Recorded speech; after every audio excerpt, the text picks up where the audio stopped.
Welcome to Madhumita's food court. আজ আমি আপনাদের একটা নতুন ধরনের আলুর দম বানিয়ে দেখাবো। এর জন্য আমি প্রথমে চিনে বাদাম নিয়েছি, সেটাকে আমি মিক্সি জারের মধ্যে নিয়ে এটা এমনি জাস্ট ঘুরিয়ে নিলাম, কোনো রকম জল ব্যবহার করলাম না। দেখুন এটা পাউডার টাইপের একটু দেখতে হবে। এরপর কড়াইতে তেল গরম করতে দিয়ে আমি এর মধ্যে আলুগুলো দিয়ে দেবো।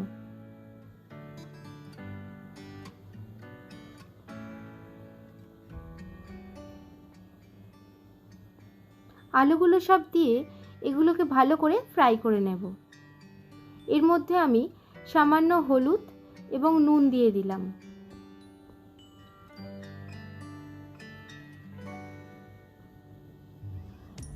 লালচে হওয়া পর্যন্ত এটাকে আমরা ক্রমাগত ভাজতে থাকবো। দেখুন কালারটা খুব সুন্দর এসেছে। এই পর্যায়ে আলুগুলো ফ্রাই হয়ে গেছে, এগুলোকে তুলে নিয়ে আমি তেল গরম করতে দিয়ে এর মধ্যে আমি আবারও তেজপাতা দুটো এবং একটা শুকনো লঙ্কা এবং কিছু গরম মশলা ফোড়ন দিলাম। ফোড়নটা ফ্রাই হয়ে যেতে আমি এর মধ্যে 3 টিস্পুন মতো আদা বাটা অ্যাড করে দেব। আদাটাকে দিয়ে আবারও আমি ভালো করে ফ্রাই করে নিচ্ছি। এই তেলের মধ্যেই আমি হলুদ গুঁড়ো এবং লঙ্কা গুঁড়োটা অ্যাড করব, যাতে তরকারিটার কালারটা খুব সুন্দর আসে।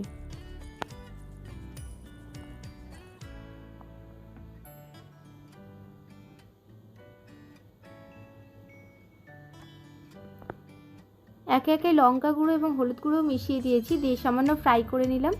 এরপরে একটু জল দিলাম এতে, যাতে মশলাটা পুড়ে না যায়।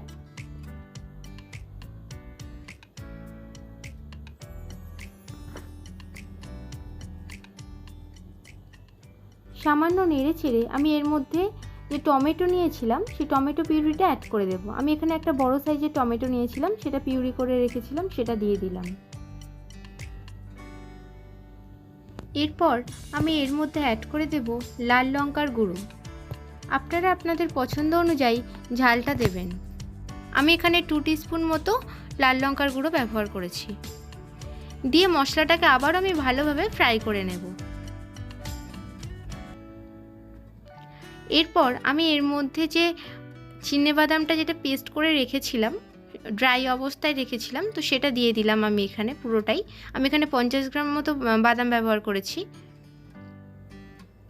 আপনারা এটা জল দিয়ে বেটেও দিতে পারেন, বাট আমি এটা এমনি শুকনো অবস্থাতেই রেখেছি। একটু দানা দানা থাকলে এটা বেশ ভালো লাগে, আলুর গায়ে মাখা মাখা হয়ে থাকে। আপনারা এটা সব রকম এর সঙ্গে ট্রাই করতে পারেন, যেমন ধরুন রুটি, পরোটা, লুচি, পোলাও সব কিছুর সঙ্গে এটা ট্রাই করে দেখতে পারেন।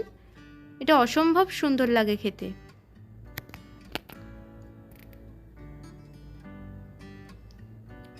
এরপর আমি এর মধ্যে নুন অ্যাড করে দিচ্ছি, দিয়ে মশলাটাকে ভালোভাবে তেল ছাড়া পর্যন্ত ফ্রাই করে নেবেন। এরপর আমি এর মধ্যে আলুগুলো তুলে দেব। আলুগুলো দিয়ে ভালোভাবে আপনারা মিশিয়ে নেবেন মশলাটার সঙ্গে, যাতে মশলার গন্ধটা আলুর মধ্যে ভালোভাবে অ্যাবজর্ব করে।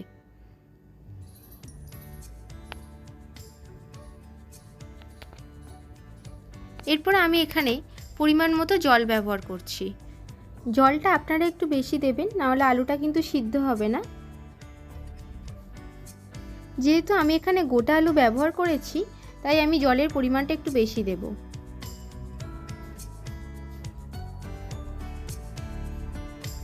আমি এখানে আলুটাকে ভেজে করলাম, কিন্তু আপনারা চাইলে এটা আলুটা সিদ্ধ করে নিয়েও করতে পারেন।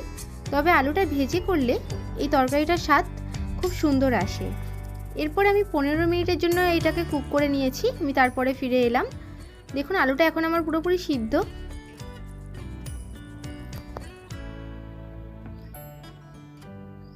এরপর আমি 1 টিস্পুন মতো চিনি অ্যাড করে দিলাম, দিয়ে আমি আবারও এটাকে একটু ফুটতে দেব, যাতে ঝোলটা একটু গামাখা হয়ে যায়। আমার চ্যানেলে অনেকগুলো রান্না আছে, আপনারা চাইলে এগুলো দেখতে পারেন। তো ভালো লাগলে আমার চ্যানেলটিকে লাইক, শেয়ার এবং সাবস্ক্রাইব করবেন। পাশে থাকার বেল নোটিফিকেশানটি প্রেস করে দেবেন, যাতে নতুন নতুন ভিডিও আসার সঙ্গে সঙ্গে আপনাদের কাছে নোটিফিকেশান পৌঁছে যায়।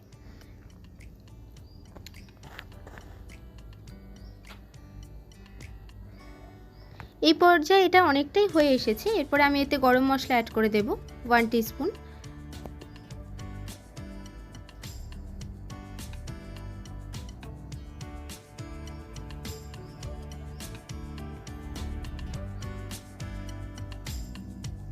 দিয়ে মিশিয়ে দিয়ে আমরা এটাকে 5 মিনিটের জন্য ঢাকা চাপা দিয়ে রেখে দেব।